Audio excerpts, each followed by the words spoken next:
Hello friends, I am standing in front of Imperial College London and you are watching people behind me are raising voice for the animal testing which is very cruel to the animals. Each year it is estimated that more than 50 million animals are forced to endure painful experiments. Why are you raising your voice? We are here to try and educate the public and ask the public to give up buying products which are tested on animals, any animal, and we are here to educate the public about what happens behind closed doors all over the world.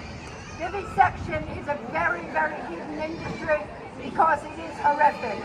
Most decent people would not want to be part of this industry, yet most people do not know that by purchasing these products, they are part of this industry. By not being aware of it, they are not able to tell other people. So we are here to raise consciousness and to hopefully bring other people like yourselves who want to bring this issue up and to spread the information around the world. Vivisection is a violent, cruel, horrific industry, as is factory farming and all industries that use animals' bodies and animals' parts and lives for their own human justification. And you know what happens to the animals once an experiment is over?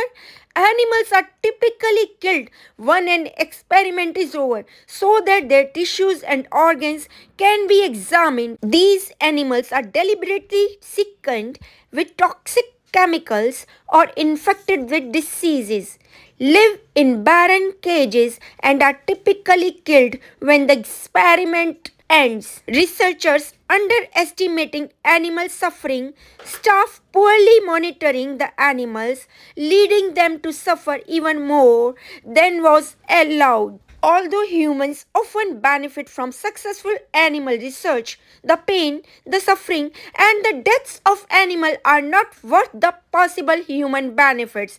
Therefore, animals should not be used in research or to test the safety of products. If you are also the animal lover, I want you to raise your voice like me to stop this cruelty to animals. Please share as much as you can so that this video from London can spread in the whole world. Thanks a lot.